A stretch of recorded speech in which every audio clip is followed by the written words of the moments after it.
Bonsoir à tous. Merci de prendre place, on va commencer.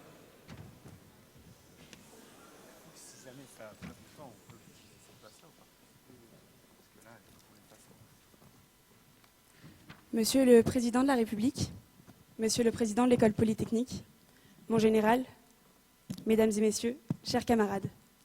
C'est avec fierté que l'École Polytechnique et les tribunes de l'X vous accueillent ce soir à Palaiseau. Monsieur Hollande, loin de moi l'idée de vouloir comparer cette ville au splendide chef-lieu de Corrèze dont vous fûtes maire de 2001 à 2008, mais nous espérons toutefois que vous saurez apprécier son atmosphère champêtre et l'agréable cohabitation entre chantier et grue et meule de foin et champignons. Nous attendons sûrement encore longtemps l'extension du métro, mais ce soir, Monsieur Hollande, nous avons la chance de vous accueillir parmi nous. Alors, bienvenue et un grand merci à vous.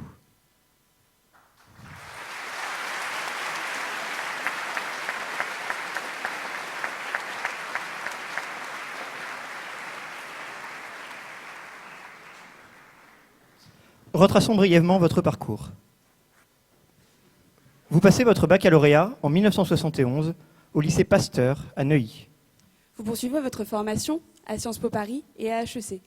Étonnant au vu du slogan qui a fait couler beaucoup d'encre lors de votre campagne présidentielle en 2011, « Mon véritable adversaire, c'est le monde de la finance ». Mais avançons. Vous sortez diplômé de l'ENA en 1980, membre de la célèbre promotion Voltaire. En 1981, aux élections législatives qui font suite à la victoire de François Mitterrand à l'élection présidentielle, vous vous présentez en Corrèze face à Jacques Chirac. Bien implanté localement, il l'emportera.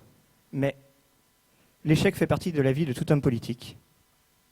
À ce sujet, Nelson Mandela a dit « Je vous prie, dans la vie, je ne perds jamais.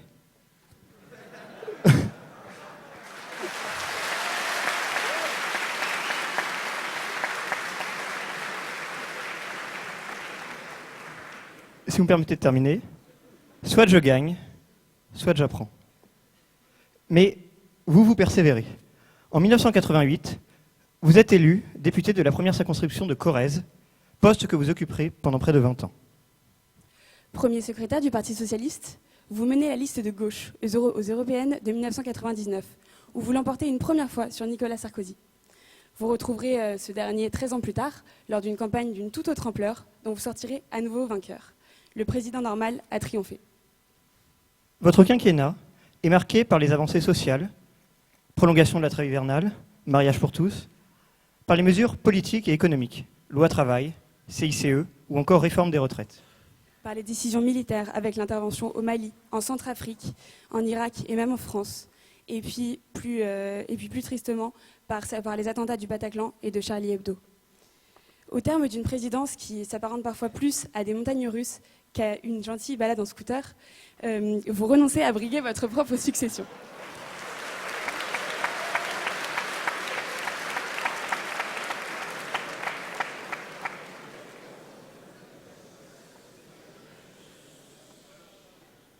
Mais aujourd'hui, vous ne venez nous parler ni de cela, ni de votre nouveau livre.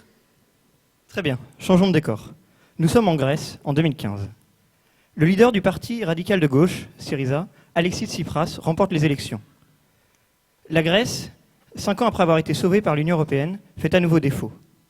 Le pays s'enfonce peu à peu dans la crise. Le gouvernement de M. Tsipras organise un référendum le 5 juillet 2015 sur l'acceptation ou non du plan d'austérité proposé par les créanciers. Ce référendum se solde par un non. La sortie du pays de la zone euro se dessine. Mais c'est lors d'un sommet exceptionnel, les 12 et 13 juillet 2015, que l'avenir de la Grèce et peut-être de l'ensemble de la zone euro va se décider. Monsieur Hollande, je vous cède maintenant respectueusement la parole.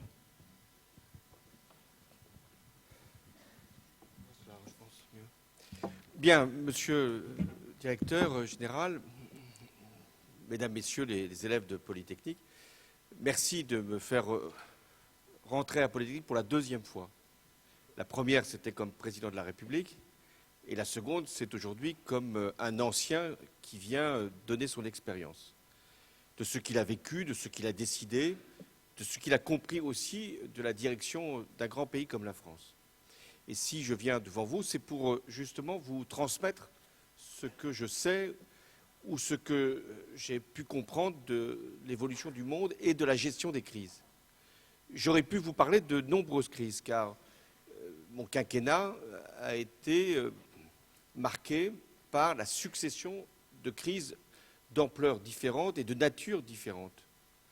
La crise en Afrique, au Mali, pour endiguer la montée du terrorisme et surtout l'invasion du Mali tout entier.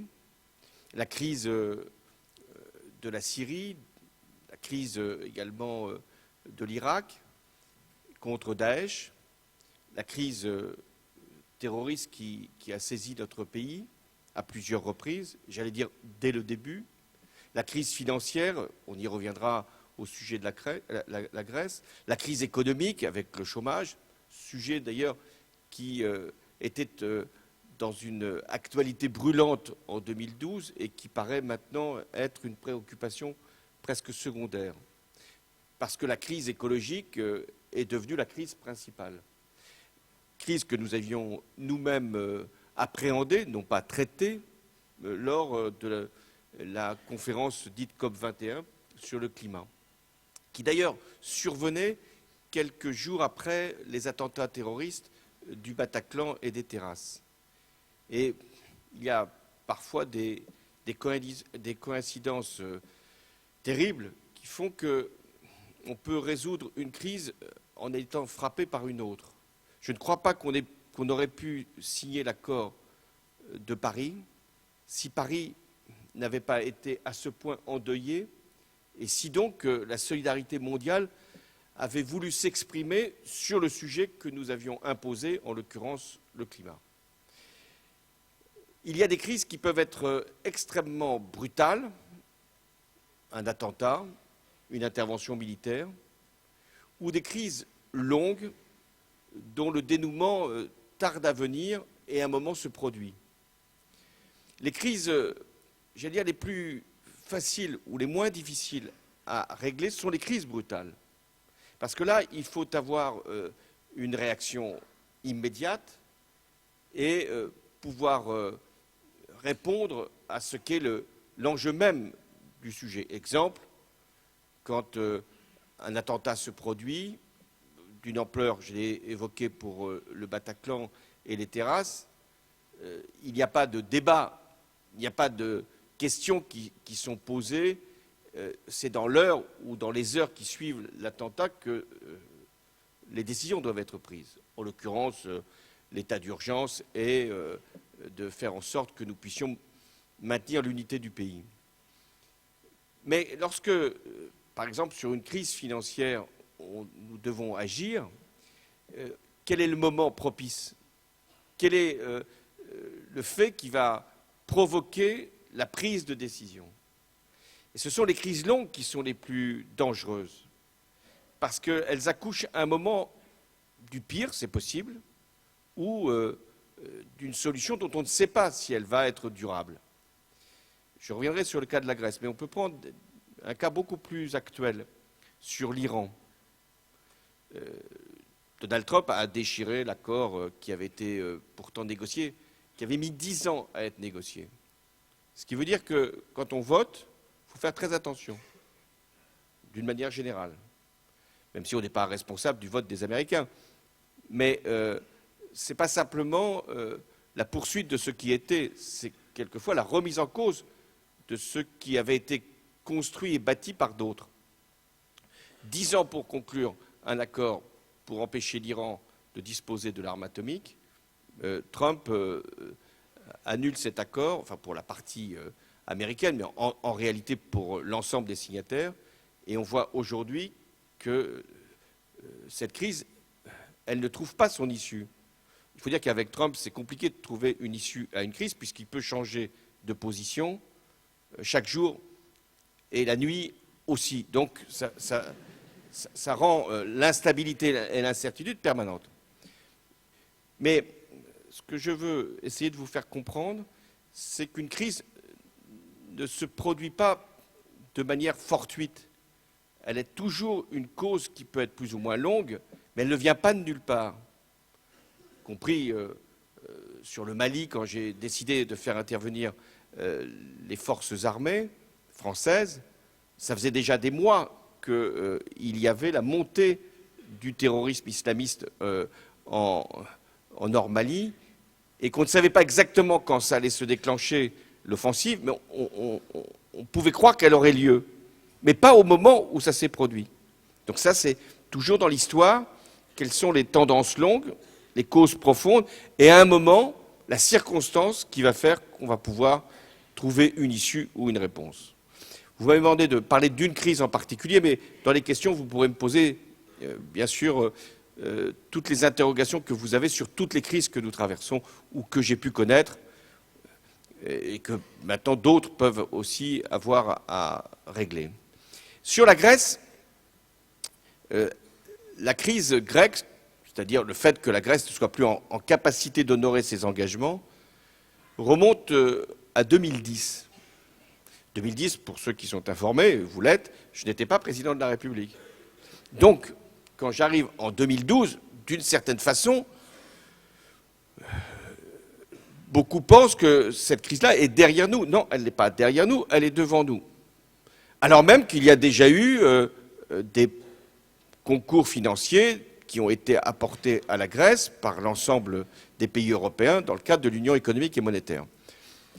Et en 2012, il n'y a pas que la Grèce qui est frappée par la crise financière, la plupart des pays, mais plus particulièrement le Portugal, l'Espagne, l'Italie, l'Irlande. La Grèce étant le pays le plus affecté par la crise financière, puisque c'est le pays qui n'arrive plus à emprunter sur les marchés et n'arrive plus à honorer ses engagements, d'où l'intervention de la Commission européenne, de la Banque centrale européenne et du FMI. Je ne sais pas pourquoi le FMI s'était greffé, enfin je sais pourquoi, mais c'est un peu dommage, s'était greffé à cette opération, ce qui fait qu'il y avait 3 tutelles qui s'exerçaient sur la Grèce.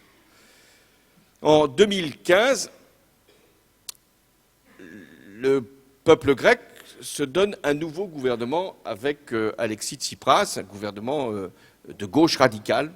C'est mieux de dire gauche radicale que radicale de gauche, parce qu'il peut y avoir un certain nombre de confusions. Même si je constate que pour beaucoup, radical de gauche, ça ne veut pas dire grand-chose. Ça fait partie de l'histoire. Donc, un gouvernement de gauche radicale qui s'installe avec un personnage, Alexis Tsipras, que personne ne connaît ou que beaucoup redoutent. Dans une Europe majoritairement de droite, conservatrice, libérale, avec la personnalité d'Angela Merkel, qui est la personne qui est la plus déterminante dans les conseils européens avec la France, mais c'est elle qui est la plus rigoureuse, en tout cas la plus soucieuse du respect des engagements et des équilibres financiers. Donc Tsipras apparaît comme une instabilité supplémentaire pour l'Union européenne et comme un risque de rupture des engagements qui avaient été pris par le gouvernement précédent, même si le gouvernement avant Tsipras n'en avait respecté aucun de ses engagements. Mais c'est sur Tsipras que les regards se tournent, en se disant peut-être que Tsipras, janvier 2015, va décider de quitter la zone euro. Au sein du Conseil européen, donc, et notamment du Conseil de la zone euro, un certain nombre de pays, sans le dire, l'espéraient, en se disant finalement c'est pas plus mal, la gauche arrive en Grèce, elle ne fera pas l'effort nécessaire et ça va nous conduire à ce qu'on aurait déjà dû faire depuis longtemps, parce que c'était une position qui s'exprimait dès 2010, mettre la Grèce hors de la zone euro, la suspendre, au moins provisoirement, l'obliger à reprendre sa monnaie nationale et puis à dévaluer cette monnaie en attendant de rétablir ses comptes et de retrouver de la croissance. Tsipras, formé dans l'histoire de la Grèce, dans les mouvements d'extrême gauche, en tout cas dans les mouvements proches des communistes, arrive en essayant de faire comprendre aux Européens que le peuple grec souhaite une réorientation. C'est bien légitime, ça s'appelle la démocratie. Un peuple vote, faut-il encore entendre son message? Donc il pense que sa seule élection va provoquer, non pas simplement une peur, mais un choc, et qu'il va avoir une certaine bienveillance de la part des pays européens. Le premier chef d'État qu'il veut rencontrer, c'est le président français, c'est-à-dire moi-même, et il vient me voir, et il est sur cette ligne-là, c'est-à-dire je vais renégocier, et je lui fais comprendre que nous, bien sûr, on lui apportera notre appui, mais ce n'est pas la France qui décide, c'est l'ensemble des pays de la zone euro. C'est la Commission européenne, c'est la Banque centrale européenne, c'est le Fonds monétaire international. Et là, je lui explique que pour aborder la renégociation, ce qu'il voulait, c'était un moratoire sur la dette. Il voulait qu'on repousse les échéances de la dette, voire même qu'on allège la dette grecque, qu'on la prenne pour partie en charge, ce qui n'était pas d'ailleurs absurde, par les pays de la zone euro prennent une partie de la dette grecque ou annulent une partie, ou reportent une partie de la dette grecque. Je dis ici, pour arriver à cette solution, qui est sans doute la meilleure pour la Grèce, il faut respecter ce qu'on appelle le mémorandum, c'est-à-dire les engagements de rétablissement des comptes publics grecs en augmentant les impôts, c'est généralement pas très populaire, en privatisant, d'un point de vue gauche, c'est pas facile, en faisant une réforme des retraites, vous allez voir, en faisant en sorte de réformer l'administration. En Grèce, il y a du travail, ou plus exactement, il n'y a pas de travail. Donc, c'est très difficile pour lui de se mettre dans les arcanes de ce que va être la négociation. Et je lui dis, tu vas aller voir Angela Merkel, je vais te présenter la méthode d'Angela Merkel. Donc je vais vous la livrer. Si un jour vous vous retrouvez peut-être devant Angela Merkel comme examinatrice à un examen quelconque.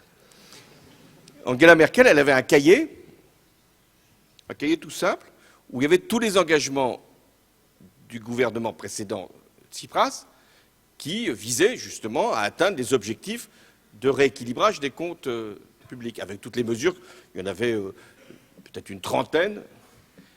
Et ce qu'elle va faire, elle va prendre mesure par mesure, et elle va te demander quelle est ta réponse sur chaque mesure. Il avait peine à me croire. Et donc, je préviens Merkel, je lui dis, je pense qu'il est disposé à réussir cet examen. Il s'y prépare, et il a passé donc toute une journée avec Merkel, qui ne lui a pas donné la meilleure note pour ce passage, ce premier passage. Mais le dialogue, et c'est ça qui est important, si on voulait éviter une crise, elle était là. Si on voulait éviter que certains chassent la Grèce de la zone euro, ou que d'autres puissent demander à la Grèce un effort qui était inatteignable, ou laisser Tsipras être dans l'illusion qu'il pourrait briser les codes, il fallait que le dialogue s'engage. Et il s'est engagé pendant des semaines, et Tsipras est devenu, et il a fait preuve de beaucoup de sérieux, est devenu un des spécialistes de ce qu'est le rétablissement des comptes, ce qui, d'un point de vue de gauche, n'est pas forcément le premier réflexe. Un jour, je vous raconte cette histoire pour faire comprendre aussi comment ça se passe. Un jour, on était à peu près vers le mois d'avril, donc les mois étaient déjà passés. Pendant ce temps-là, il y avait un ministre des Finances grec qui s'appelait Varoufakis, qui faisait la leçon aux autres ministres de l'économie et des finances des pays européens. Et quand on a une dette très importante, quand on a un déficit abyssal, et même quand on est grec, on évite de faire la leçon aux autres. Donc ça irritait les autres. Et notamment le ministre allemand, qui s'appelle Schäuble, qui n'est pas un drôle, et qu'il a trouvé quand même assez saumâtre de se faire administrer une leçon par le plus mauvais élève de la classe. Ça peut arriver. Donc, les négociations étaient bloquées de ce côté-là, et Tsipras, Merkel, moi-même, ont passé des jours, des soirées, parfois une partie de la nuit, ensemble, pour essayer de préparer l'accouchement de tout ça. Puisqu'on avait une date butoir qui était le mois de juin. Et il y avait un conseiller de Tsipras qui ne disait rien. Vous savez, ça fait partie de ces personnages dont on ne sait pas exactement s'ils sont intelligents ou pas, puisqu'ils sont pris par un mutisme qui fait que le jour où ils prennent la parole, l'instant où des mots vont sortir de leur bouche, il y a comme une attention, pour ne pas dire une tension. Il n'avait rien dit pendant des heures, et à un moment, on parlait en anglais, donc vous voyez comment un Français parle l'anglais, comment un Grec parle l'anglais, et même comme une Allemande parle l'anglais. Donc, et il s'exprime dans un anglais oxfordien. Ce petit personnage, habillé comme un responsable du Parti communiste de Thessalonique. Merkel, qui en sait quand même beaucoup sur le communisme, pour avoir été jusqu'à l'âge de 32 ans en Allemagne de l'Est, regarde ce personnage avec étonnement, en se disant, mais que se passe-t-il? Même les Grecs peuvent parler un anglais oxfordien. Donc à ce point-là, comme c'est une scientifique, elle dit, il y a deux hypothèses. Première hypothèse, peut-être qu'il y connaît vraiment non seulement la langue, il connaît non seulement la langue anglaise, mais il connaît aussi la science économique, donc on va pouvoir parler. Ou la deuxième hypothèse, c'est un espion qui a appris l'anglais pour mieux pénétrer les institutions et ensuite nous faire éventuellement un procès. Donc, mais ça, considérant, en fait, c'était un très bon spécialiste. C'est devenu le successeur de Varoufakis et le ministre des Finances qui a été tout à fait décisif dans cette affaire. Donc, la confiance commençait à venir. Et puis, il y avait une double stratégie. Une stratégie de Tsipras, qui savait que le temps coulait et qu'au mois de juin, il y avait un problème, parce que la Grèce pouvait faire défaut. Et il se disait, Tsipras, même si j'essayais de le convaincre du contraire, les Européens vont avoir tellement peur que la crise prenne une dimension nouvelle avec le défaut grec, qu'ils vont nous lâcher un certain nombre de concessions.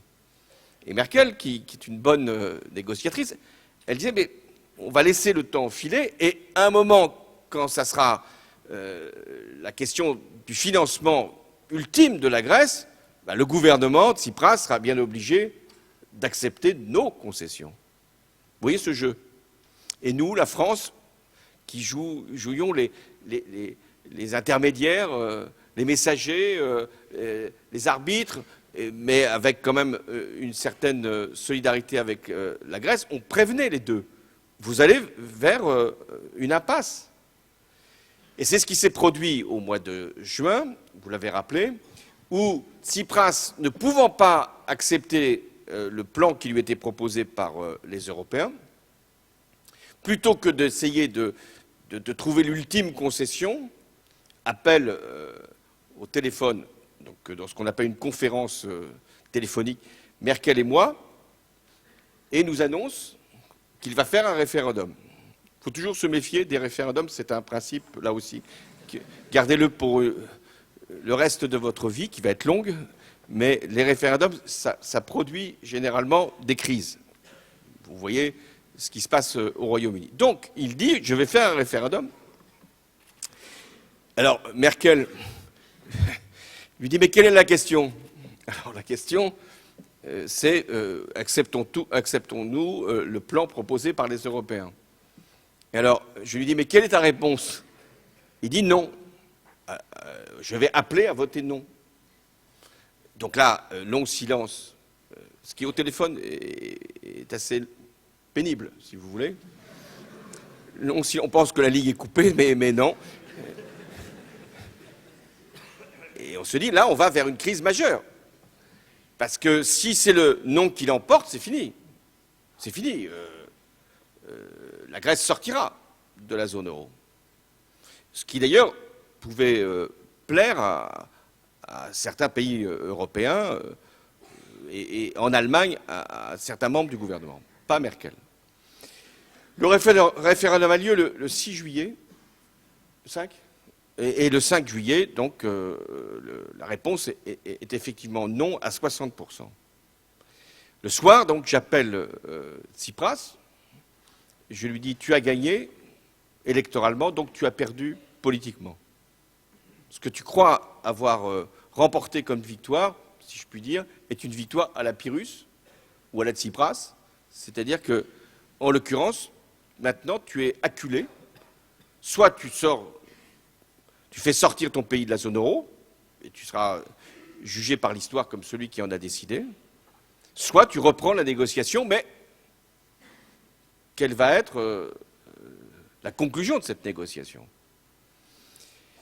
Mais je devais aussi convaincre Merkel qu'il y avait une possibilité de dialogue, que Tsipras était donc sur l'option d'aller chercher ce qu'il n'avait pas obtenu, ce qu'il n'obtiendrait plus jamais, c'est-à-dire un règlement de la question grecque avec des réformes particulièrement douloureuses. Et elle me dit pour la première fois, non, il faut maintenant étudier un plan B si on veut. Là aussi, les plans B, c'est généralement ceux qui ne marchent pas. Hein. Donc un plan B pour la sortie de la Grèce, parce qu'il faut la préparer, la sortie de la Grèce, de la zone euro. Ça va avoir des conséquences. Alors je lui dis, mais si on veut préparer un plan B, soit, il faut aller jusqu'au bout d'une chance pour le plan A. Et donc, on renvoie ça vers les ministres de l'économie et des finances, qui n'arrivent pas à se mettre d'accord, ce qui fait que le 12 juillet, à Bruxelles, un conseil de la zone euro est réuni un dimanche. Pourquoi un dimanche? Parce que les marchés sont fermés et parce que la spéculation ne peut pas avoir lieu. Si on ne trouve pas d'accord, de toute façon, la Grèce sort et les marchés ne pourront pas agir de manière violente. Et si on trouve un accord, les marchés seront d'une certaine façon calmés. Donc il faut passer la nuit. Ici, vous êtes dans des locaux assez fonctionnels, agréables, même s'il y a des rénovations à faire, si j'ai bien compris.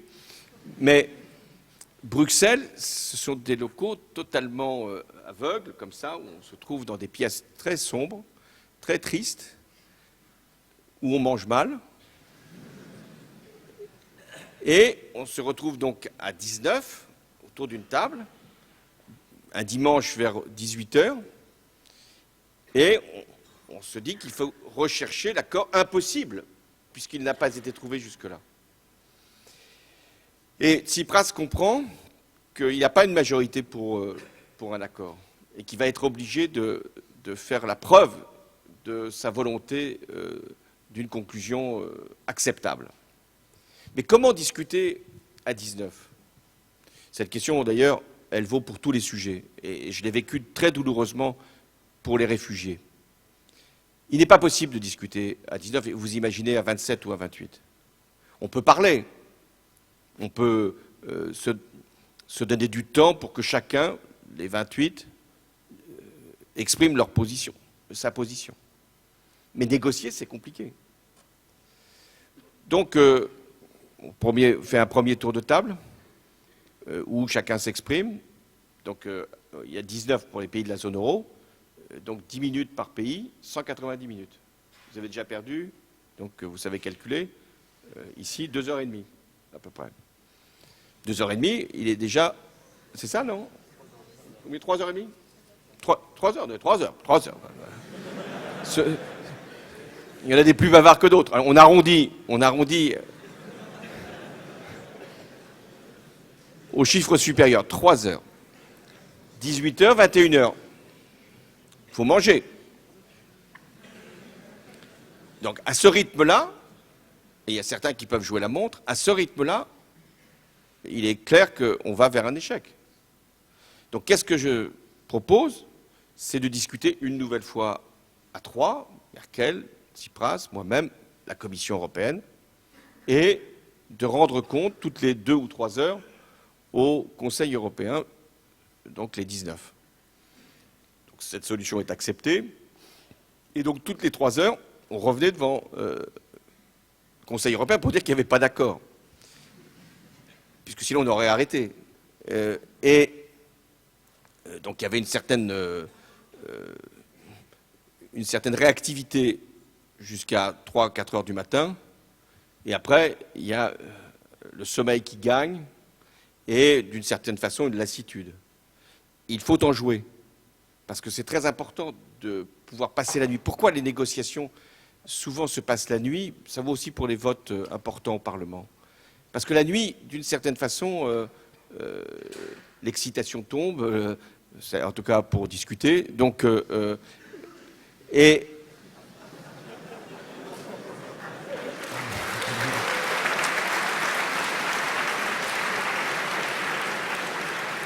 et la résistance de ceux qui sont les plus hostiles à telle ou telle formule diminue. Et à un moment, on s'écoute quand même aussi davantage. Il y a quelque chose qui se passe la nuit. Vers 5 heures du matin, je pensais moi-même avoir trouvé un accord. J'étais très heureux que la France ait pu dénouer l'affaire. Et on revient donc vers le Conseil. Et au moment où on scelle le début d'une conclusion, Tsipras la refuse en disant qu'il vient d'avoir ses partenaires politiques et qu'il ne pourra jamais faire passer cet accord devant le Parlement grec. À ce moment-là, on repart en discussion et là, il faut bien comprendre qu'une fois qu'on a demandé aux Grecs de faire la réforme fiscale qu'ils ont admis, c'est-à-dire de faire payer les Grecs qui, jusque-là, n'acquittaient pas d'impôts, qui n'étaient pas forcément les plus pauvres, de faire une réforme des retraites, de faire une réforme de l'administration, de privatiser, on arrivait au sujet de la privatisation. Les Allemands étaient pour quasiment que les Grecs privatisent tout. Ce qui était d'ailleurs absurde d'un point de vue européen. Parce qu'en réalité, les privatisations ont été au bénéfice des Chinois ou des partenaires non européens. Et en plus, c'était une pression sur la souveraineté grecque. Les ports, les aéroports, les infrastructures, ça compte quand même pour un pays. Les Allemands voulaient même qu'on loge les fonds obtenus par les privatisations dans un autre pays que la Grèce, pour être sûr que ça ne serait pas dévoyé. Ça fait une belle confiance quand vous demandez à un pays de renvoyer les produits de privatisation dans un autre siège que le vôtre. Bref, finalement, on était, à la fin, on était uniquement sur la question du montant des privatisations, non plus du lieu où elles seraient logées, et de l'affectation de ces recettes de privatisation. Tsipras voulait que ça aille vers le soutien à l'économie, ce qui était juste, et Merkel et d'autres voulaient que ce soit mis essentiellement comme garantie en cas de non-paiement par la Grèce de ses engagements. Bref, à 9 heures du matin, il faut trouver une solution. Parce qu'à 9 heures du matin, les marchés ouvrent. Et si le Conseil européen connaît l'échec, alors c'est non seulement mauvais pour le cas de la Grèce, enfin c'est mauvais pour toute l'Europe. À partir de là, c'est là que ça va très vite. Et une crise se dénoue presque en quelques secondes sur une formule qu'on n'avait pas trouvée ou qu'on faisait semblant de ne pas avoir trouvée, sur un chiffre, quel va être le montant des privatisations. Et je sens qu'à ce moment-là, on peut aboutir. Le pire, c'est que quelqu'un demande à rédiger très précisément le texte. Mais vous aurez sans doute à mener des négociations dans votre vie professionnelle. Nous, la France, on est toujours en train de dire ce qu'on vient de prononcer oralement vaut accord. Mais les Allemands disent non, non, non, non, non. Tout doit être écrit pour qu'on soit sûr qu'on est bien d'accord. Alors, à ce moment-là, Merkel a été jusqu'à prendre son stylo pour participer avec les conseillers. Elle n'a pas le sens de la hiérarchie, hein, donc elle préfère aller jusqu'au bout. Et je respecte cette position, parce que c'est ce qui va donner de la force aussi à l'accord.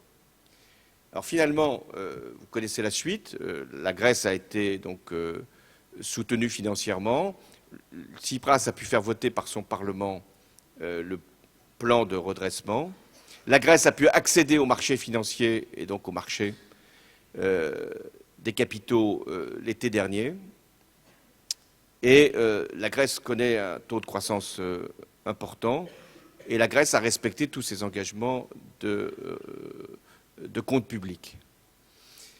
Donc, je veux en arriver là, sur les conclusions par rapport à une crise. La première conclusion, c'est qu'une crise, il faut en analyser les causes profondes.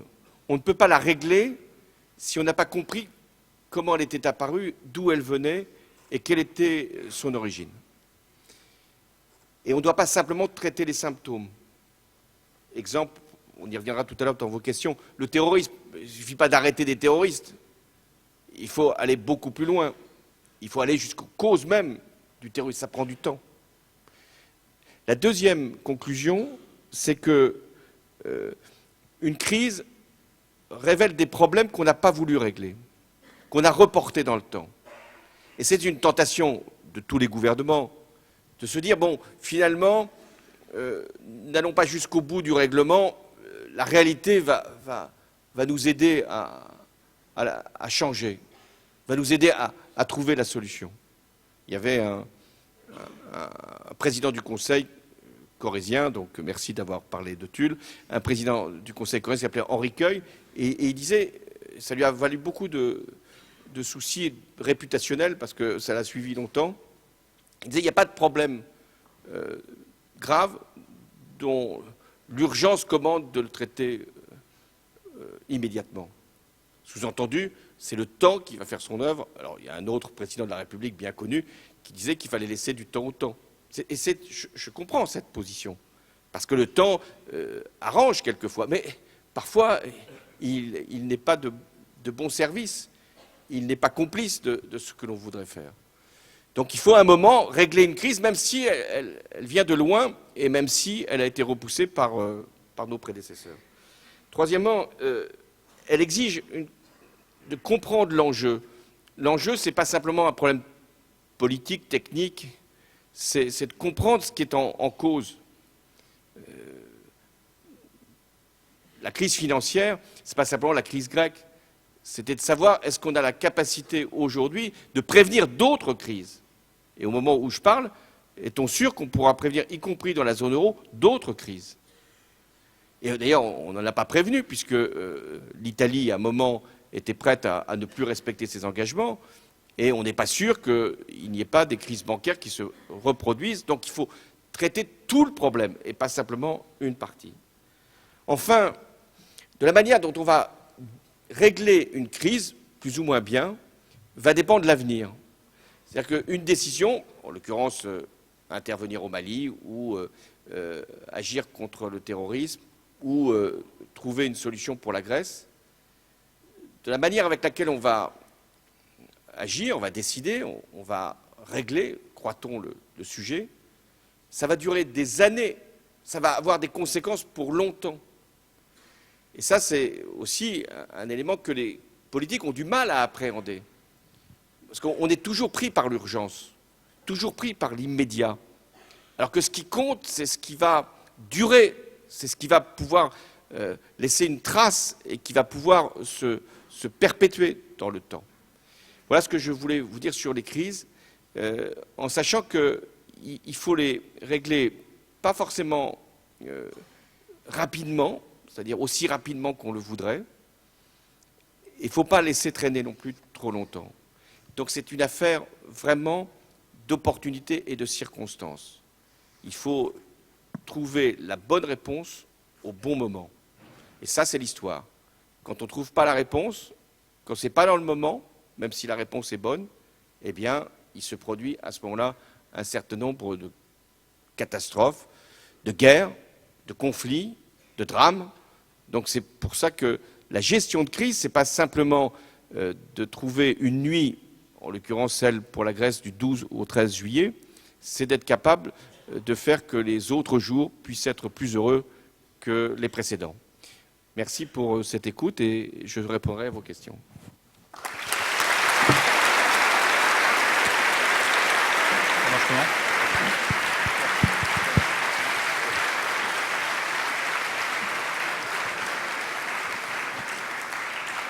Je vous remercie, Monsieur le Président, pour votre intervention qui était absolument fascinante et passionnante. Si vous le voulez bien, on va passer aux questions. La première est toujours la plus difficile, donc je vais me lancer. Ma question concerne le Brexit. Vous parlez de crise. Est-ce que vous pouvez nous parler un peu de la place de la France dans cette crise du Brexit aujourd'hui ?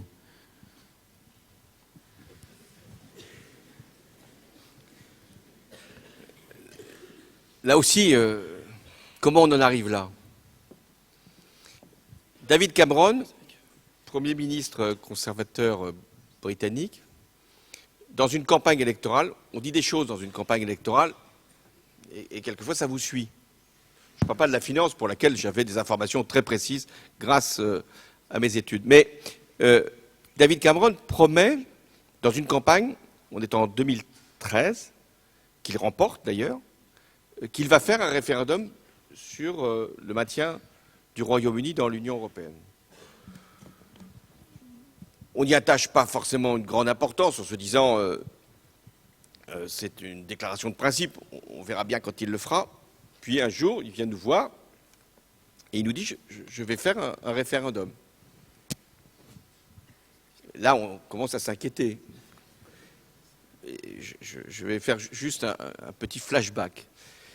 Vous avez rappelé que j'avais été premier secrétaire du Parti socialiste, ce qui est vrai, et je l'étais en 2005. En 2005. En 2005, Jacques Chirac avait aussi annoncé un référendum sur le traité constitutionnel européen. Et je rencontre Tony Blair à l'ambassade de l'Angleterre à Paris, du Royaume-Uni, et lui aussi avait annoncé un référendum sur le traité constitutionnel européen. Et ça m'est resté gravé dans ma mémoire. Et il avait été le premier à lancer l'idée d'un référendum. Puis Jacques Chirac, ça pouvait lui arriver, avait suivi. Et il me dit, c'est formidable le référendum. Vous allez commencer, sur la vieille formule, hein, vous allez commencer, vous les Français, et puis nous on attendra que tous les autres référendums aient lieu pour nous déterminer. Intelligent, Tony Blair. Et c'est ainsi que la France a fait son référendum, les Pays-Bas ont fait un référendum, les Espagnols ont fait un référendum, et il se trouve que la France a répondu non au traité constitutionnel européen. Donc je pensais que David Cameron avait appris de Tony Blair. Mais il décide de faire un référendum, ça donne le résultat que vous savez, et aujourd'hui, on est dans une situation assez invraisemblable. C'est-à-dire que ça fait maintenant 3 ans que les Britanniques ont décidé de sortir de l'Union européenne, et on n'a toujours pas un accord entre Européens. Et il n'y a plus de Parlement, enfin, il est suspendu pour 1 mois, et on ne sait pas s'il y aura encore un Premier ministre, et on ne sait pas si la date du 12 octobre sera respectée, que ça sera peut-être repoussé.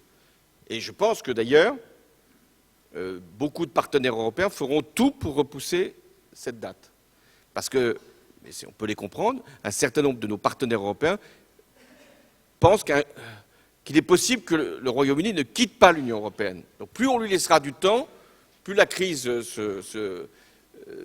s'amplifiera, et peut-être qu'un jour, il y aura un nouveau référendum au Royaume-Uni. Il y a des gens qui ont de l'espoir, de l'optimisme. Donc on est dans cette situation extrêmement pénible, c'est-à-dire que toute l'Europe attend que les Britanniques prennent une décision, et les Britanniques, qui ne sont pas si malhabiles que ça dans la négociation, finalement, reviennent toujours vers les Européens pour trouver une solution.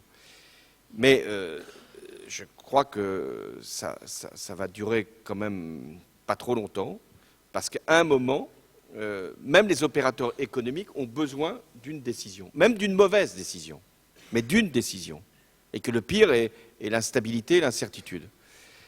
Alors qu'est-ce qu'est la position française, et j'allais dire de manière continue, c'est d'être ferme pour la négociation, mais la France est minoritaire.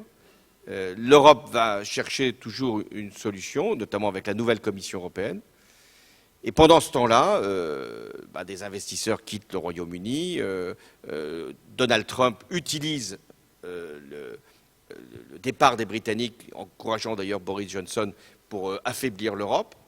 Et c'est extrêmement préjudiciable pour l'économie et préjudiciable aussi pour l'image de l'Union européenne. Mais je ne peux pas donner le pronostic puisque personne ne sait exactement ce qui va se passer le mois suivant. Et si Boris Johnson sera encore Premier ministre au Royaume-Uni. Monsieur le Président de la République, merci. Vous avez évoqué le mot histoire, donc j'aimerais vous poser une question en rapport avec ce mot et avec ce concept. Comment est-ce que l'histoire peut guider les choix d'un président de la République? Est-ce que l'histoire a un poids lourd que vous considérez au quotidien dans vos choix? Et est-ce que vous-même, vous avez des exemples historiques de personnages qui ont fait des choix importants pour la France?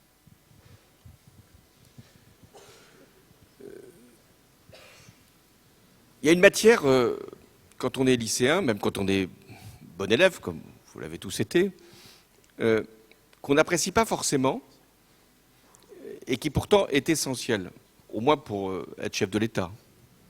C'est l'histoire, bien sûr, mais c'est la géographie.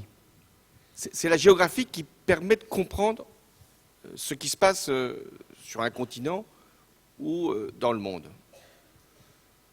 Quand on regarde aujourd'hui l'attitude des pays de l'Est de l'Europe, c'est autant l'histoire que la géographie qui nous permet de comprendre. La géographie parce qu'ils sont près de la Russie, mais l'histoire leur a appris qu'être près de la Russie n'était pas forcément rassurant. La géographie parce que ce sont des pays où les migrations se sont toujours produites, et notamment venant d'Asie.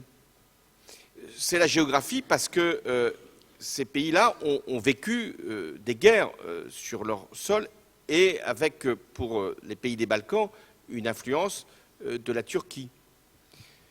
Quand on regarde la situation au Levant, au Moyen-Orient, la géographie comme l'histoire, c'est très utile.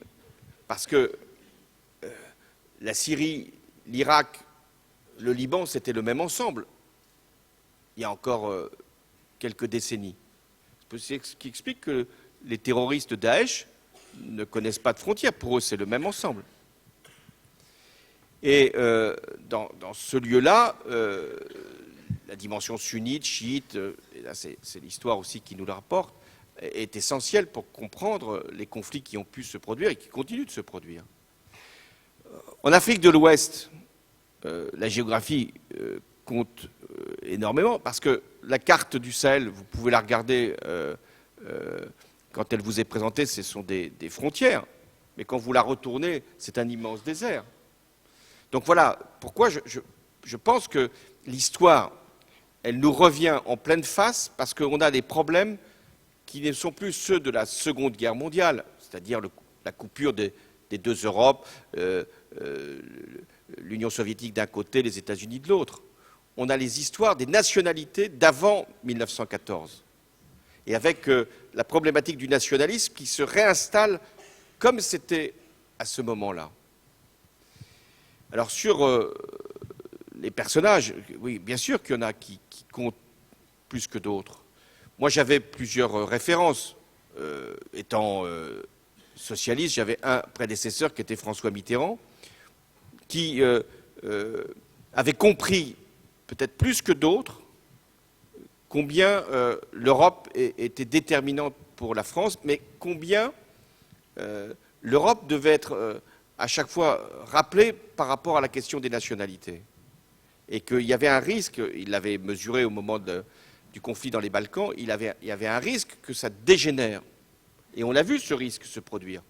Je vous ai parlé de la crise des réfugiés, où on a vu les pays de l'Est, ceux qui avaient été libérés après la chute du mur et l'effondrement du système soviétique, et qui avaient accédé à la démocratie, accédé au marché, accédé à l'Union européenne, et qui se dérobaient au moment où on demandait une solidarité à l'égard d'une population qui pouvait être de confession musulmane, et pour eux, souvenir de la Turquie, c'est ce qu'il ne faut pas accepter. Après, le général de Gaulle, je n'avais pas toujours bien compris pourquoi il avait, vis-à-vis du Royaume-Uni, toujours eu cette réserve. Puisque vous savez que le général de Gaulle n'avait pas voulu que le Royaume-Uni entre dans le marché commun. Je l'avais dit à Cameron, je lui ai dit, vous allez réussir ce que le général de Gaulle avait voulu faire pour l'Europe, c'est-à-dire vous faire sortir. Lui, il ne voulait pas vous faire rentrer. Et c'est ce qui s'est produit. Et le général de Gaulle, là aussi, c'est quand même très intéressant. Il connaît 2 guerres mondiales. Il est prisonnier durant la première, des Allemands, et il combat, au nom de la France libre, contre le nazisme. Il est appuyé par le Royaume-Uni, il est à Londres, et c'est lui qui va faire l'amitié entre la France et l'Allemagne, et qui va s'écarter du Royaume-Uni qu'il considère aligné sur les États-Unis. Donc c'est très important d'avoir ça en mémoire, parce que le général de Gaulle, dépassant tous les préjugés, et lui, ce n'était pas des préjugés, c'était des événements qu'il avait vécus dans sa chair, de la Première et de la Seconde Guerre mondiale, qui comprend que l'amitié franco-allemande, c'est essentiel. Voilà, je crois, les deux références que j'ai eues pendant ces discussions ou même pendant toutes ces négociations internationales.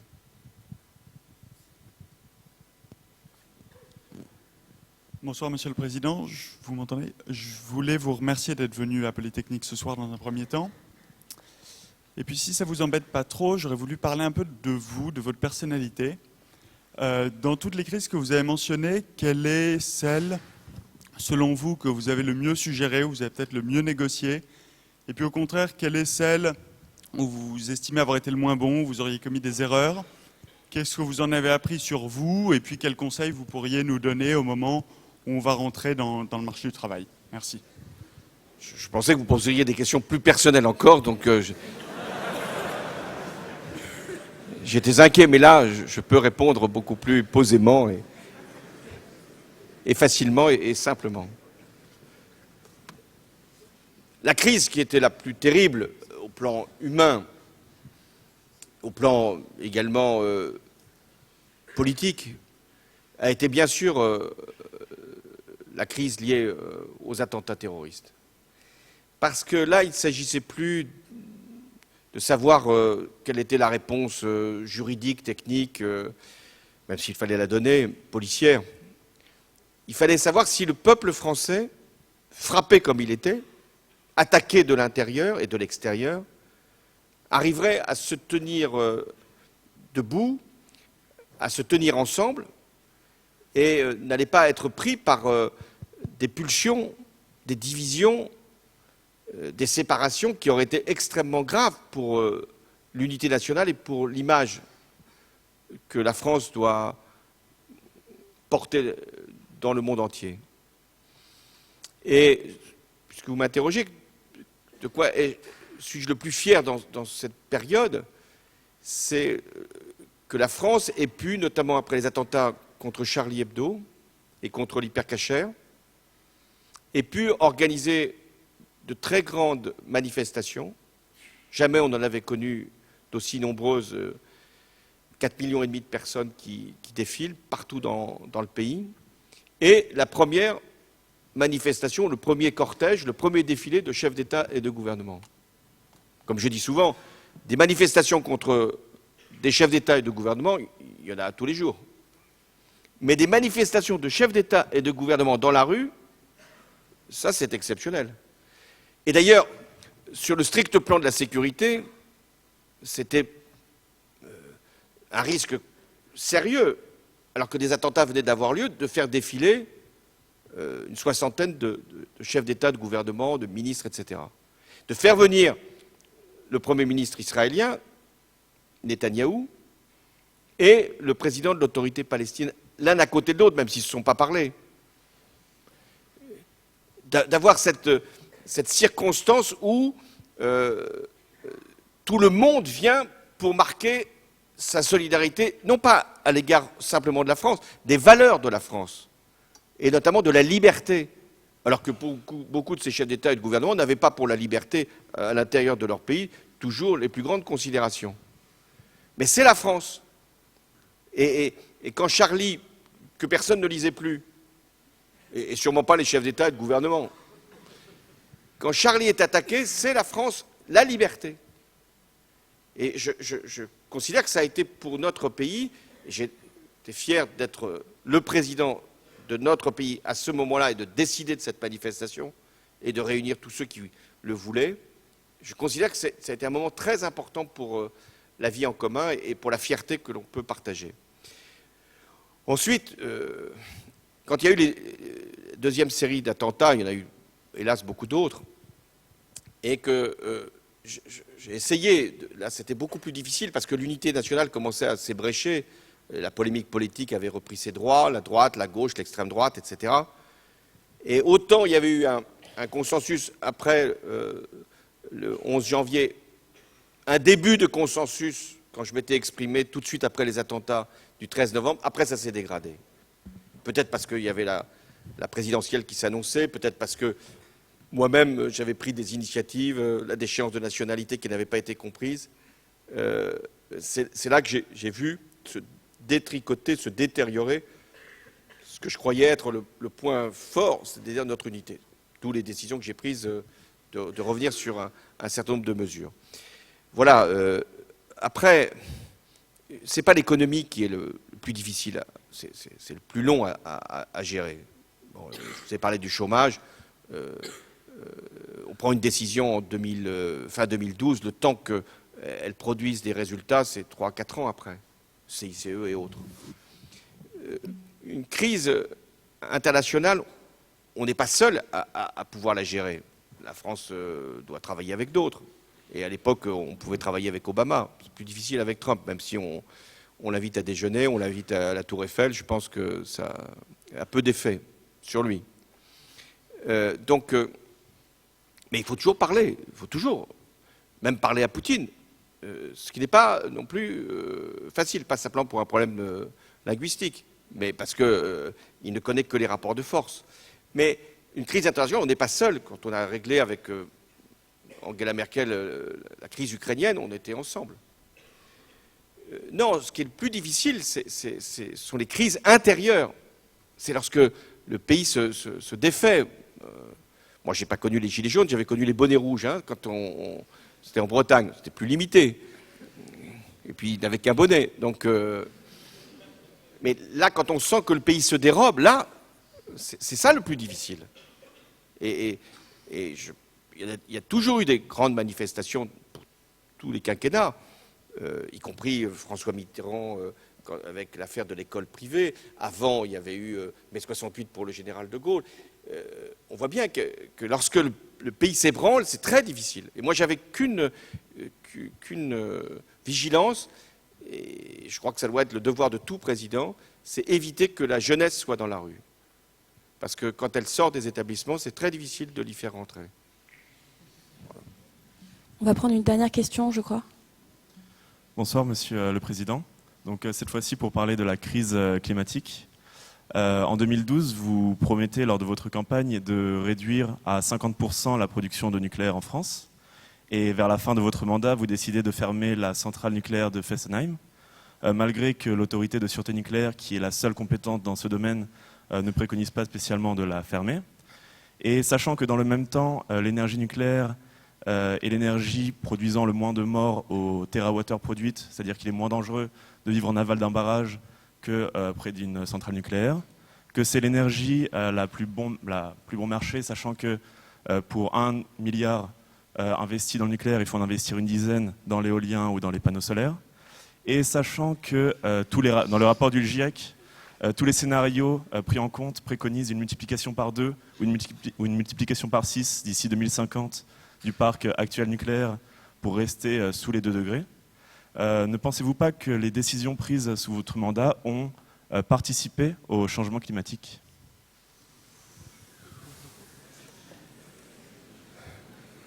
Si vous voulez postuler à EDF, vous n'aurez aucun problème pour y accéder.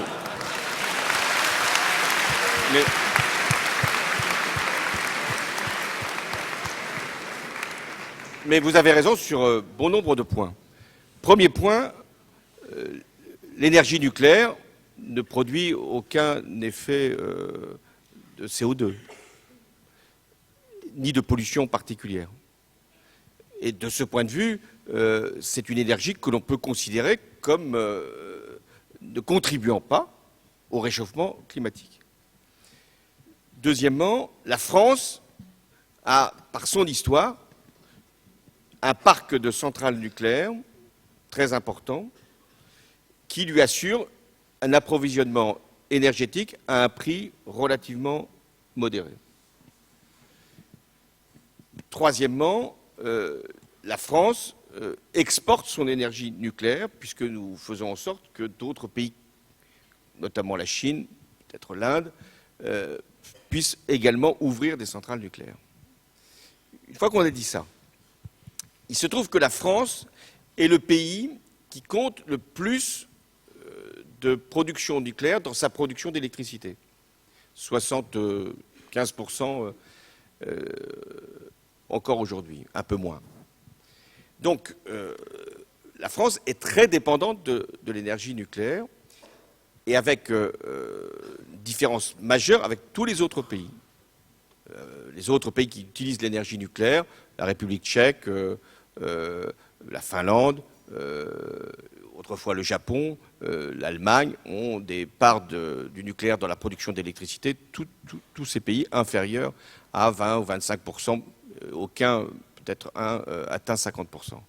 Donc la France avait cette particularité. Alors ce n'est pas parce qu'on a une particularité qu'il faut la perdre, mais je considérais que si on voulait, et je le considère toujours, faire monter les énergies renouvelables, il faut que les investissements que l'on fait puissent être aussi dans les énergies renouvelables et pas seulement dans le nucléaire. D'autant que le nucléaire va exiger de rénover les centrales qui sont maintenant vieilles de plus de 40 ans et de régler la question qui, elle, est très sensible des déchets nucléaires.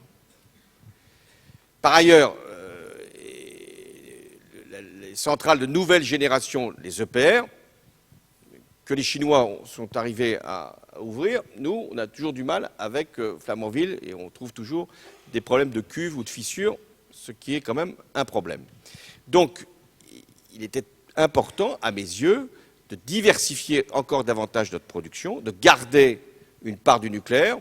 50%, c'était pour 2025, maintenant on a repoussé ça à 2035. Mais enfin, il fallait donner ce signal-là et faire monter les énergies renouvelables parce que la France est en retard par rapport aux énergies renouvelables. Mais il faudra, et je défends cette position, il faudra toujours une part importante de nucléaire dans notre production d'électricité. Alors, est-ce qu'on pouvait faire plus? Est-ce qu'on est responsable du réchauffement climatique? Là, vous êtes allé un peu fort en besogne, parce que la France produit du CO2, pas à cause du nucléaire, parce qu'on avait encore quelques centrales au charbon qui vont être fermées, parce qu'on a encore des centrales thermiques, et puis parce qu'on a aussi l'usage de l'automobile. Mais bon, c'est pas parce qu'on a ralenti, encore on n'a pas ralenti grand-chose, la production nucléaire qu'on ait cette responsabilité. Sur Fessenheim, j'avais conditionné, peut-être un peu hâtivement, la fermeture de Fessenheim, qui est la plus ancienne centrale et qui est souvent fermée parce qu'il y a un certain nombre d'aléas, à l'ouverture de Flamanville. Mais comme Flamanville n'ouvre pas, Fessenheim n'est toujours pas fermé et fonctionne encore. Donc voilà, ce que je crois, c'est que le mix énergétique, ça c'est une condition nécessaire pour atteindre nos objectifs en matière de lutte contre le réchauffement. La lutte contre le réchauffement, c'est intéressant ce qui se passe, parce que quand j'ai été élu en 2012, vous avez peut-être assisté au débat entre Nicolas Sarkozy et moi-même, il y a eu un moment, un échange sur le nucléaire, parce que je voulais fermer Fessenheim, mais la question même du climat n'a pas été véritablement posée. Comme si en 2012, alors que des chiffres déjà inquiétants existaient, le GIEC avait déjà fait des rapports, comme si cette question-là n'était pas présente dans le débat public. La seule question qui prévalait était la croissance, la résolution de la crise, le chômage, et c'était bien légitime. Et même en 2015, quand on fait l'accord sur le climat, il y a encore des sceptiques qui disent « mais non, est-ce que c'est possible ?» Mais on a déjà, à ce moment-là, une prise de conscience qui fait que les Chinois, les Brésiliens, même les Indiens, qui étaient les plus réticents, décident d'y aller. Et heureusement qu'il y avait Obama, à ce moment-là, pour faire l'accord sur le climat. Mais aujourd'hui, la seule question qui est posée, et à mon avis, ça ne doit pas être la seule, mais la question majeure est devenue le climat. Mais faut-il encore y apporter des solutions et elles peuvent être différentes selon les sensibilités politiques. Il y a une prise de conscience écologique, mais chacun peut apporter ses solutions, qui ne sont pas forcément les mêmes. Les libéraux peuvent avoir une solution par les prix, c'est par le prix du carbone. Ça a été tenté à travers la fiscalité, ou le marché du carbone. Les écologistes peuvent avoir une solution qui est la décroissance. Je ne la partage pas, en disant on va faire maintenant tous de la sobriété et on produira moins, et si on produit moins, on émet moins. Mais qu'est-ce qu'on fait des plus modestes et qu'est-ce qu'on fait des pays en développement? Il peut y avoir des solutions dirigistes, voire collectivistes, en disant maintenant le risque c'est la catastrophe. Il y a même certains qui disent qu'en 2050 c'est fini pour la planète. Donc préparez-vous. Et donc il faut tout arrêter. Il faut se protéger. Donc, et si c'est le cas, si la planète est vraiment, ce qui est une hypothèse, hein, à ce point menacée, des solutions dirigistes, autoritaires, doivent être prises. On arrête de prendre l'avion, on arrête de prendre la voiture, etc. Donc chaque sensibilité politique, chaque culture politique, chaque grande formation politique doit apporter ces solutions. Et c'est ce débat démocratique qui permettra que l'on avance, plutôt que cette espèce de discours maintenant général, on est tous écologistes, y compris Le Pen, parce que d'un certain point de vue, les nationalistes ou les extrémistes disent « mais nous, on est écologistes avant l'heure, on veut vivre entre nous. On ne veut plus qu'il y ait de marchandises qui viennent de l'extérieur, et même des étrangers. Non, on vit entre nous, parce que les étrangers pourraient chauffer aussi le climat chez nous. Donc on vit entre nous. Le protectionnisme, c'est ça. Les accords commerciaux, on n'en veut plus. Donc chacun utilise le discours écologique pour faire passer, en définitive, sa conception de la société et du monde.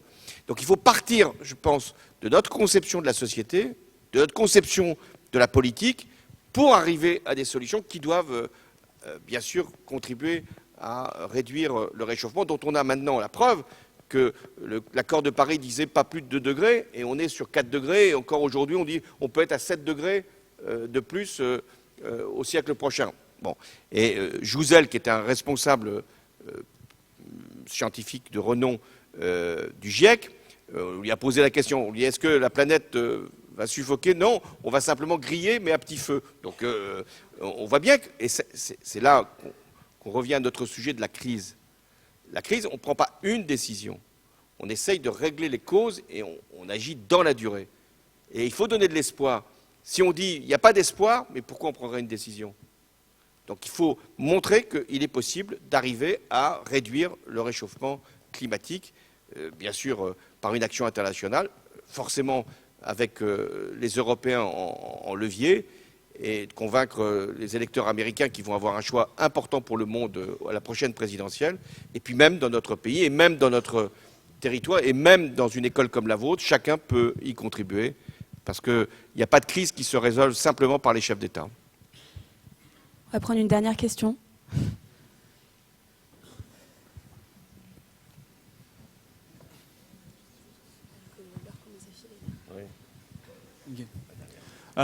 Merci de vos commentaires. Je vais prendre cette dernière question. Alors, vous avez parlé du terrorisme. Donc, ma question est en 2 parties. Tout d'abord, comme vous avez vu, dans beaucoup d'endroits critiques du globe, en particulier dans le monde arabe, je pense à l'Algérie, au Soudan, etc., on a un certain nombre de mouvements politiques qui créent des instabilités. Donc, ma première question, c'est est-ce que vous avez un commentaire sur votre position ou sur celle de la France sur ce genre de mouvement démocratique, mais qui amène des instabilités dans des endroits sensibles? Et ma deuxième question, c'est toujours dans cette même direction. Est-ce que vous auriez peut-être une anecdote ou un commentaire sur vos rapports avec des dirigeants de pays moins démocratiques que la France, vu que vous avez déjà parlé de pays européens qui ont des dirigeants démocratiques avec lesquels peut-être les rapports sont plus faciles? Merci. La dernière question, elle se pose là, hein, quand même. Dans ma génération, la démocratie était l'horizon. Nous pensions, que la démocratie finirait par gagner l'ensemble de la planète. On ne savait pas quand est-ce que le mur de Berlin allait s'effondrer, mais on pensait que ça ne tiendrait pas longtemps, en tout cas pas pour toujours, que d'avoir un système bureaucratique et autoritaire. Nous pensions que la décolonisation conduirait des pays, ceux qui se libéraient justement des puissances coloniales, que ces pays accéderaient à la démocratie. Nous pensions même qu'en Europe, dans nos propres pays, et même aux États-Unis, on approfondirait encore la démocratie. Pour votre génération, vous devez prendre conscience que la démocratie recule partout dans le monde. Alors, il peut y avoir parfois des bonnes nouvelles. Heureusement, vous avez cité le Soudan, où on a chassé un dictateur qui était par ailleurs un financeur des islamistes. Il y a eu les printemps arabes. Mais pour le reste, les grandes puissances qui ne sont pas démocratiques se sont plutôt renforcées.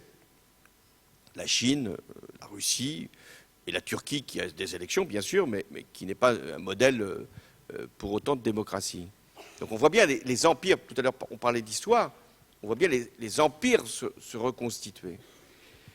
Et puis, on voit des régressions démocratiques. Je vous ai parlé des pays de l'Est, alors qu'on pensait que la démocratie était pour eux, finalement, l'aboutissement, et qui réduisent l'indépendance de la justice, les libertés, les droits personnels, remettent en cause des lois pour l'IVG ou refusent toute loi qui irait dans ce sens. Et même en France, et même aux États-Unis, on voit bien que les formes démocratiques sont contestées. J'ai évoqué les Gilets jaunes, mais on pourrait parler de l'affaiblissement des grandes familles politiques et des grandes cultures politiques, la gauche, la droite, etc. On voit des nouveaux partis qui nient cette réalité, qui veulent inventer autre chose.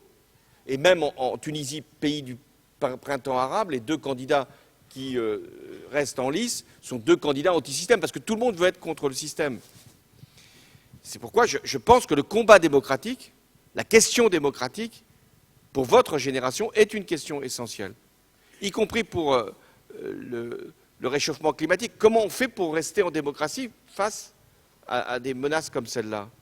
Ou sur la question des inégalités, comment on fait pour, dans une démocratie, permettre qu'on crée des richesses et qu'on les répartisse différemment? Et comment on fait pour que, dans nos institutions, on ait des formations politiques qui représentent des convictions, des idéologies et qui favorisent les choix. Donc c'est pour moi la question majeure. Alors, après, vous me posez vous me demandez une anecdote, mais sur les rencontres que j'ai pu faire. Ce qui m'a frappé, si vous voulez, c'est que un grand pays comme la Chine, avec un président, Xi Jinping, est capable de se projeter à 30 ans. Pour eux, l'horizon, c'est 2050. Ils ne pensent pas que la planète va sombrer en 2050. Ils pensent que la Chine sera la première puissance du monde. C'est différent. Et donc c'est là que j'ai pu mesurer, mais d'autres l'avaient fait avant moi, hein, que la différence entre un pays qui a une stabilité contrainte, hein, c'est-à-dire un régime autoritaire et un système politique qui est fondé sur le parti unique, ce qui, pour les élections, quand même, facilite les choses. Donc, que ce pays-là, surtout s'il est doté d'une capacité économique, capacité industrielle, capacité de recherche, ce pays-là est, face à des démocraties, il est dans une position de force. Parce que, quand on rencontre Poutine, par exemple, qui a été déjà 2 fois président, puis après est devenu Premier ministre, puis redevenu président, et peut-être qu'il sera encore Premier ministre la prochaine fois, ainsi de suite. Il vous regarde, il en a connu d'autres avant moi, si je puis dire. Donc, il regarde le président français comme il peut regarder un autre chef d'État et de gouvernement. Et il se dit, mais lui, il va rester combien de temps? 5 ans? De toute façon, peut-être 10 ans. Mais lui, il sera toujours là. Après. Il était là avant, il sera là après. Et donc la démocratie, pour la négociation, elle a aussi une fragilité. Même quand on prend Donald Trump, les Iraniens face à Donald Trump, ils ont un guide suprême, les Iraniens, qui n'est pas soumis à élection. Hein. Donc le guide suprême, c'est vrai que l'Iran souffre aujourd'hui, mais il se dit quoi? Il se dit, Trump, il est ce qu'il est, mais est-ce que dans 2 ans, il sera encore président des États-Unis? Donc on attend. Donc les démocraties ne sont pas dans la meilleure des positions, mais c'est ce qui fait finalement aussi l'honneur de la démocratie, c'est d'assurer une certaine continuité. Et pour revenir sur des anecdotes, si vous voulez, et pour terminer là-dessus, Donald Trump, on l'a, à mon avis, mal estimé, pas forcément mal jugé, mais mal estimé. Moi, j'avais tout de suite compris qu'il était, d'une certaine façon, non pas simplement hors norme, il est hors norme. Il ne fait pas de discours, il fait des tweets, il est hors norme, il change de position début de son sommeil et la fin de son sommeil, je parle des positions sur le plan politique, donc il est incertain et imprévisible, mais il a une conception. Il a une conception, et je l'ai parfaitement compris, sa conception. Pour lui, et on sent que c'est un vrai nationaliste, et qu'il peut inspirer d'autres nationalistes, c'est que ce qui compte, ce n'est pas le monde. Ce n'est pas de faire que les États-Unis soient gendarmes du monde. Ce n'est pas de rétablir ce qu'on appelait autrefois l'impérialisme américain. Non, ce qui compte, c'est l'électeur américain et ce qu'il peut éventuellement gagner dans une confrontation qui ne sera pas guerrière, qui sera une espèce de négociation comme lui les a menés quand il était chef d'entreprise, si tant est qu'il ne soit plus chef d'entreprise. Poutine, c'est différent parce que Poutine, il est le chef d'un pays qui a été humilié. Et on ne s'en est pas forcément à ce point rendu compte. Donc, qui a été humilié parce que c'était un empire et que l'Union soviétique s'effondrant, la Russie s'est repliée sur des frontières qui n'étaient pas celles de l'après-guerre, et que les États-Unis avaient pris la position majeure. Donc il a joué sur ce nationalisme. Et dans les discussions avec lui, il faut bien comprendre qu'il ne cédera rien, qu'il ne consentira à rien, parce que son seul facteur de popularité, qui d'ailleurs se réduit aujourd'hui, c'est de jouer sur le sentiment russe, et donc d'être dans un conflit avec l'Occident. Et je l'ai vu plusieurs fois essayer d'élever la voix pour faire peur à ses interlocuteurs. Ça m'avait frappé, ça. Le président ukrainien, quand on était dans la nuit de Minsk, on n'a pas raconté celle-là, mais dans la nuit de Minsk pour faire l'accord, c'est un colosse, le président ukrainien. Mais Poutine, il essayait de l'humilier, y compris de l'impressionner physiquement. Or, Poutine, il n'est pas... Enfin, quand on le voit torse nu un peu plus, mais habillé, non. Donc... mais il l'impressionnait physiquement, et il l'insultait, il l'humiliait en lui disant « je vais t'écraser ». Et d'ailleurs, tu n'es qu'un industriel du chocolat, ce qui était vrai, mais ce n'est pas une raison pour... Et donc, il faut bien comprendre que la diplomatie, bien sûr, c'est d'avoir de l'intelligence des situations, comme on l'a dit pour les crises, de savoir quand est-ce qu'il faut faire une proposition, comment on peut prendre une initiative, d'essayer de convaincre. Mais derrière la diplomatie, il y a toujours le rapport de force. Et il faut toujours penser qu'on ne peut obtenir des avancées, y compris sur le plan du droit, qu'en établissant un rapport de force. Et c'est ce qui manque aujourd'hui. L'Europe n'est pas en capacité de faire un rapport de force. Et si on ne règle pas cette question, on sera tributaire de la décision des autres. Voilà ce que je peux retenir de mes relations avec des chefs d'État et de gouvernement. Barack Obama, parce que c'est une icône, Barack Obama, mais il sait qu'il est une icône, et c'est un problème. Je dis, vaut mieux être une icône qu'un idiot du village, hein. Mais ça ne suffit pas d'être une icône. Et donc, il avait conscience, et c'était vrai, premier président noir des États-Unis, qui était contre la guerre en Irak, qui défendait des valeurs. Mais à un moment, il faut prendre une décision. Et vous savez que sur la question de la Syrie, le fait qu'il n'ait pas pris la décision que moi je voulais prendre a été un facteur de développement de la crise syrienne et même du développement de Daesh. Et donc, c'est aussi ça. On peut être un admirateur d'Obama, il y a des raisons de l'être. Mais ce qui compte, c'est aussi l'acte que l'on prend et la décision. Et c'est pour ça que j'avais beaucoup plus de sympathie pour, même davantage pour, le mot sympathie est faible, pour Obama que pour son successeur. Mais le malheur, c'est que de ne pas avoir pris la décision a favorisé aussi son successeur. Donc la démocratie, elle doit savoir prendre des décisions. Quelquefois, on peut nous reprocher de ne pas en prendre. Parfois, on nous reproche d'avoir pris de mauvaises décisions. Mais il faut décider. Il faut avancer. Et se dire, ce que je vous ai confié tout à l'heure, la bonne décision, ce n'est pas celle qui vous sera attribuée tout de suite.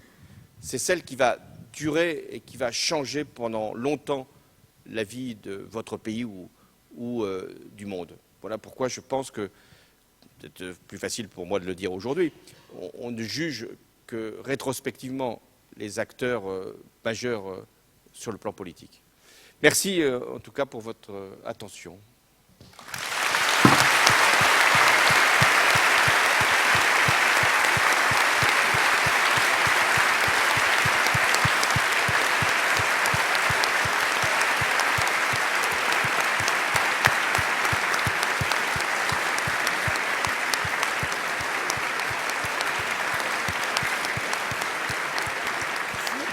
Merci.